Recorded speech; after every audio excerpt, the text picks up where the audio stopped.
Hello everyone. 5ನೇ ಪ್ರಶ್ನೆಯನ್ನ ನೋಡೋಣ. ಕಾರ್ಬನ್ ಕಾರ್ಬನ್ ಪರಮಾಣುಗಳ ನಡುವೆ ದ್ವಿಬಂಧ ಕಂಡುಬರುವ ಅಪರ್ಯಾಪ್ತ ಸಂಯುಕ್ತ. ಇಲ್ಲಿ ಕೇಳಿರೋದು ಅಪರ್ಯಾಪ್ತ ಸಂಯುಕ್ತವನ್ನ ನಾವು ಕಂಡುಹಿಡಿಬೇಕು. ದ್ವಿಬಂಧ ಏರ್ಪಡ್ತಾ ಇದೆ ಕಾರ್ಬನ್ ಕಾರ್ಬನ್ ಪರಮಾಣುವಿನ ನಡುವೆ ಅಂತ ಅಂದ್ರೆ ಅದು ಅಪರ್ಯಾಪ್ತ ಸಂಯುಕ್ತನೇ ಆಗಿರತ್ತೆ ಅಲ್ವಾ. ದ್ವಿಬಂಧ ಮತ್ತೆ ತ್ರಿಬಂಧ ಇರೋದು ಅಪರ್ಯಾಪ್ತ ಸಂಯುಕ್ತಗಳಲ್ಲೇನೆ. ಹಾಗಿದ್ದಾಗ ಇಲ್ಲಿ ಕಾರ್ಬನ್ ಕಾರ್ಬನ್ ಪರಮಾಣುವಿನ ನಡುವೆ ದ್ವಿಬಂಧ ಇರುವಂತಹ ಸಂಯುಕ್ತ ಯಾವ್ದಾಗಿರತ್ತೆ? ಮೀಥೇನ್ ಅಂತ ಅಂದ್ರೆ ಅದು ಪರ್ಯಾಪ್ತ ಸಂಯುಕ್ತ. ಹಾಗೆ ಈಥೇನ್ ಸಹ ಪರ್ಯಾಪ್ತ. ಆದ್ರೆ ಈಥೀನ್ ಏನಿದೆ ಇದು ಮತ್ತೆ ಈಥೈನ್ ಇವೆರಡು ಅಪರ್ಯಾಪ್ತ ಸಂಯುಕ್ತ.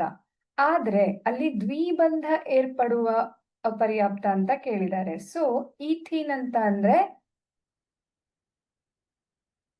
ಇದು ಈಥೀನ್ನ ಸಂಯುಕ್ತ. ಹಾಗಾಗಿ ಇಲ್ಲಿ ಸರಿಯಾದಂತಹ ಆಯ್ಕೆ ಆಪ್ಷನ್ ಸಿ ಈಥೀನ್. ಇನ್ನು ಈಥೈನ್ ಅಲ್ಲಿ ತ್ರಿಬಂಧ ಇರುತ್ತೆ, 3 ಬಂಧವನ್ನ ಉಂಟು ಮಾಡುವಂತಹ ಸಂಯುಕ್ತಗಳಾಗಿದೆ. ಹಾಗಾಗಿ ಸರಿಯಾದಂತಹ ಉತ್ತರ ಈಥೀನ್. ಇಲ್ಲಿ 2 ಬಂಧ ನಾವು ನೋಡಬಹುದು, ದ್ವಿಬಂಧವನ್ನ ನೋಡಬಹುದು.